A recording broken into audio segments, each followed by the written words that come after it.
The sterile smell of antiseptic always clung to me after a visit to the vet, a phantom scent that evoked a particular brand of hushed anxiety. But this time it was different.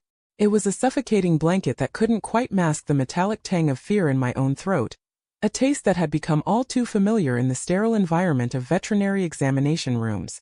My mother's hand clamped down on my arm, her grip impossibly tight, her fingers digging into my skin like small, insistent anchors.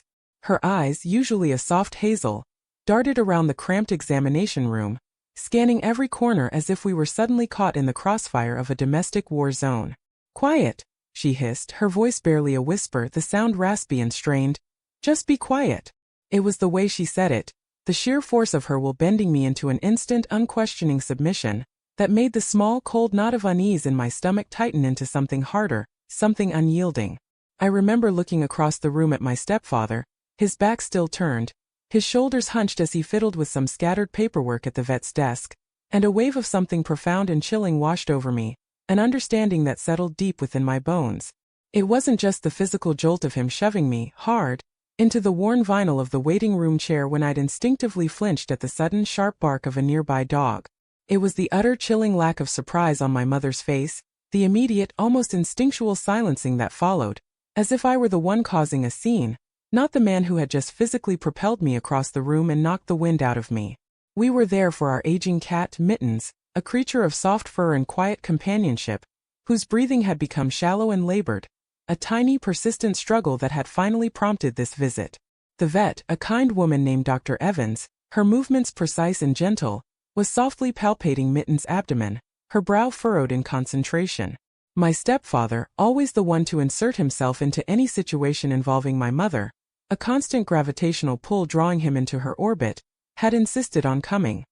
He wasn't a cat person or a dog person or much of a people person for that matter, unless those people happened to be applauding him, showering him with the admiration he seemed to perpetually crave. He had a peculiar talent, a way of making every room he entered, every conversation he joined, subtly or not so subtly about him, his opinions, his discomforts, his needs. Today, his presence felt particularly heavy, a palpable dark cloud over Mittens' already precarious health, casting a long shadow over the small, quiet room.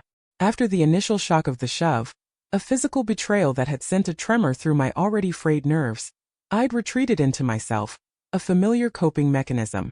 I pulled my knees up to my chest, my arms wrapping around them, trying to shrink myself, to disappear into the worn denim of my jeans, to become invisible. My mother, sensing my withdrawal, shot me a sharp, almost imperious glare that spoke volumes about her priorities, which, as usual, seemed to revolve around maintaining a facade of domestic tranquility at all costs, especially when my stepfather was present. He'd apparently forgotten his wallet, a minor oversight that he somehow managed to imbue with the weight of a personal affront. The vet, her patience evident, explained that she needed Mittens' microchip number to access her records. He'd grumbled, a low, rumbling sound of discontent, then, with a sigh that suggested the entire world was conspiring against his personal convenience, he turned to me. "Can you check that damn chip for me?" He'd asked, his voice devoid of any inflection, his gaze not even meeting mine, his hand gesturing vaguely, dismissively towards Mittens. I froze, my breath catching in my throat. The microchip. The tiny, almost imperceptible implant inserted years ago. A reluctant concession to my mother's persistent insistence on responsible pet ownership, a concept I had championed with fervent pleas for Mittens' adoption. I hadn't thought about it since, its existence a quiet detail filed away in the recesses of my memory. It was just another thing that felt like it belonged more to them, to their shared history, than to me, a constant subtle reminder of a life I was supposed to share but often felt profoundly excluded from. And now he wanted me to retrieve the information. It was a small thing, really, a simple act of retrieval, a few seconds of searching. But the way he asked, the casual dismissal, the assumption that I would immediately comply with his request without question or hesitation, felt like another subtle shove, another quiet invalidation of my presence, my feelings. My mother, sensing the subtle shift in the atmosphere, the prickle of unspoken tension that now permeated the room, nudged at me again, her elbow a sharp point against my ribs. "Go on," she whispered, her eyes when they met mine were pleading, a silent plea for compliance, for peace. I swallowed the hard lump in my throat, a physical manifestation of my swallowed protests, and walked over to Mittens, who was nestled in Dr. Evans' gentle hands, her purr a weak, reedy sound. I ran my fingers along her soft back, feeling the familiar ridge beneath her fur, the tiny smooth bump that held her identity, her quiet history. It was a silly story, really, the whole microchip saga. My stepfather had been dismissive of the idea from the outset, calling it unnecessary, a frivolous expense. My mother, however, had been surprisingly adamant. She'd gone through a phase, one of her many fleeting enthusiasms, of being quite obsessed with the idea of lost pets being reunited with their owners, a romantic notion that seemed to captivate her for a brief period. My stepfather had made a snide remark about the technology being too expensive, too intrusive, another jab at what he perceived as her impractical whims.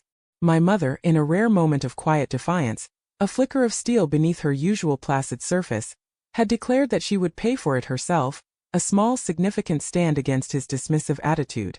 It was a small battle, really a minor skirmish in their ongoing domestic landscape that I barely remembered now, but it was one of the few times I'd witnessed her stand her ground against him on something that wasn't directly about him, something that felt in a strange way like it was about a shared responsibility. The vet, a professional to her core, her focus entirely on her patient, didn't seem to notice the undercurrent of tension, the silent, charged exchanges. She gently held Mittens steady as I located the chip, my fingers tracing the familiar outline. "There," I said, my voice a little shaky, a whisper of uncertainty in its tone, handing the small, handheld scanner to my stepfather. He took it, his face impassive, a mask of polite indifference, and the number flashed on the screen, a series of digits that represented Mittens' digital footprint. He grunted, a sound that conveyed neither gratitude nor acknowledgement, scribbled it down on a stray piece of paper, and tossed the scanner back onto the counter with an audible clatter. No thank you, no nod of appreciation, no simple word of acknowledgement. Just a grunt, a sound of pure, unadulterated utility. As Dr. Evans continued her meticulous examination, my stepfather drifted over to a shelf lined with colorful pet toys, his attention suddenly captured. He picked up a brightly colored squeaky mouse and idly squeezed it, the repetitive, grating noise a jarring counterpoint to the hushed atmosphere of the room, an irritant that grated on my already frayed nerves. My mother was by his side, a silent shadow, her gaze fixed on him, her usual placid expression tinged with a familiar, almost habitual anxiety, a constant watchfulness. And then it hit me, not with the suddenness of a thunderclap, but with the insidious creeping chill of a slow, pervasive frost. The microchip. The tiny, insignificant thing implanted in a creature I adored, a creature who represented a quiet corner of my life, a sanctuary of sorts, that was truly, unequivocally my own. My stepfather's casual, dismissive demand, my mother's immediate, unquestioning compliance, the entire scene, from the initial shove to the final grunt, felt like another calculated attempt to erode the few boundaries I had managed to erect, another subtle chipping away at my already fragile sense of self. I walked out of the vet's office that day with Mittens safely nestled in her carrier, the antiseptic smell still clinging to me, a persistent reminder of the sterile environment and the underlying tension. But it was the memory of my stepfather's dismissive request, the casual disregard for my presence, and my mother's silent, immediate acquiescence, that truly lingered, a shadow that followed me home. It wasn't about the microchip itself, or the simple act of retrieving the number. It was about the unspoken power dynamics at play, the subtle, pervasive ways I was expected to accommodate, to be silent, to facilitate their comfort and their needs, regardless of my own feelings or my own space. For weeks, the incident played on repeat in my mind, a silent movie of unspoken resentments and unmet expectations.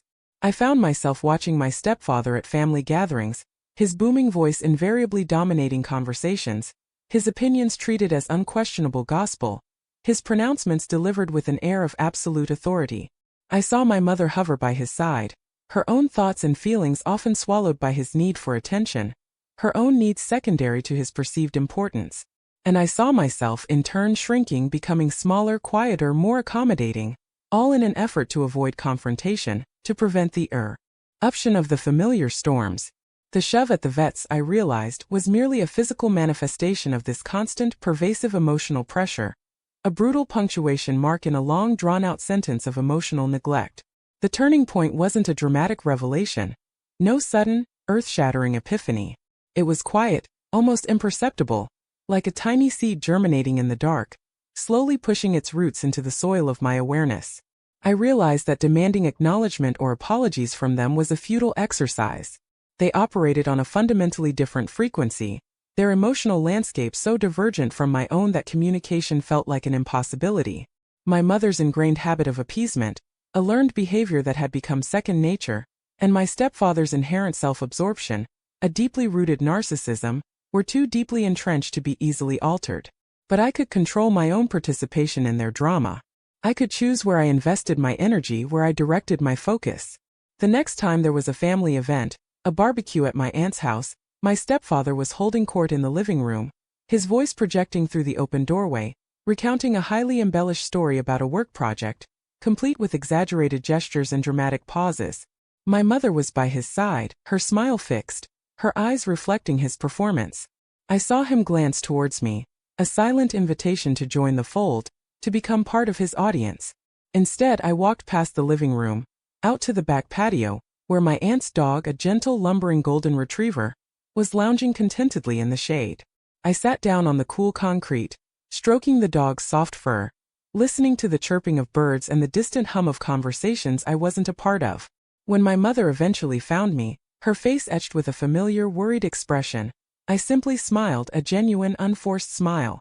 "It's nice out here," I said, my voice calm, steady, devoid of any accusation or resentment. A few weeks later, a similar situation arose, a familiar pattern of my stepfather's desires dictating the family's focus. He was lamenting, with theatrical sighs, the difficulty of finding a specific antique book he'd always wanted, a phantom treasure he'd conjured from the depths of his imagination. He was complaining to my mother, who was nodding sympathetically, her brow furrowed in concern, already making a mental note to scour online marketplaces and antique shops. I happened to overhear him. The next day, I quietly found an obscure online forum dedicated to rare book collecting. I posted a polite, anonymous inquiry about the book, mentioning a specific, notoriously hard-to-find edition. Within 24 hours, someone replied, stating they knew of a copy available, but it was quite expensive. I simply thanked them for their time and closed the browser. I didn't tell anyone. I didn't need to. The quiet satisfaction was mine alone.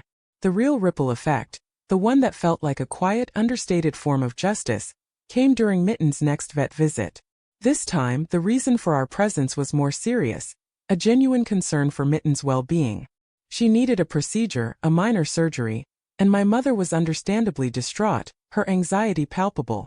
My stepfather, in his usual fashion, was offering unsolicited, unhelpful advice, loudly proclaiming his expertise on the matter, despite having precisely zero veterinary knowledge, his pronouncements delivered with an air of unwarranted confidence. He turned to me, his gaze expectant, as if I were a loyal soldier ready to jump into the fray, to support his narrative of being the knowledgeable protector. Instead, I calmly said, my voice clear and steady, "Actually, Mom already spoke to Dr. Evans about the microchip registry. She updated all our contact information last week. She knows exactly how to reach us, and Mitten's full medical history is linked to it." My stepfather blinked, his usual confident composure momentarily disrupted. My mother's head snapped towards me, her eyes wide with surprise, a flicker of something akin to grudging respect passing over her face, a rare and unexpected expression. The vet, who had just walked back into the room, smiled kindly. "Yes, that's right. Mitten's information is all up to date. It's a very efficient system." My stepfather sputtered for a moment, his carefully constructed authority, his preemptive dominance, momentarily undermined. He looked at me, then at my mother, then back at the vet, a silent frustration brewing in his eyes. The air in the room seemed to shift, to settle into a new, more balanced equilibrium. He couldn't argue with the facts. He couldn't dismiss the efficiency of the system. He couldn't even pretend he knew more than my mother, who had, in fact, taken practical, proactive steps based on the very thing he had once so carelessly dismissed. He didn't apologize, of course. He never apologized. That was not in his nature. But he became noticeably quieter for the rest of the visit. He didn't interject with his opinions, his unsolicited diagnoses. He didn't try to dominate the conversation, to steer it back to his perceived expertise. He simply stood there, a little less a king in his own mind, a little more just another person in the room, his usual bluster deflated. After that, things didn't magically change overnight. My stepfather still had his moments of bluster, his attempts to reassert his dominance, and my mother still had her moments of quiet appeasement, her ingrained habits difficult to break. But I had found my own quiet strength, a resilience that had been forged in the fires of their dynamics. I had learned that sometimes the most effective way to navigate a difficult, entrenched dynamic is not through confrontation or grand dramatic gestures, but through small precise actions that subtly irrevocably shift the balance of power. The microchip, once a symbol of my own perceived insignificance, a small forgotten detail, had become a quiet, powerful tool. It wasn't about revenge or about enacting a dramatic comeuppance. It was about reclaiming a small piece of agency, about letting the truth, however mundane, speak for itself. And in its own quiet, understated way, that felt like a profound form of justice.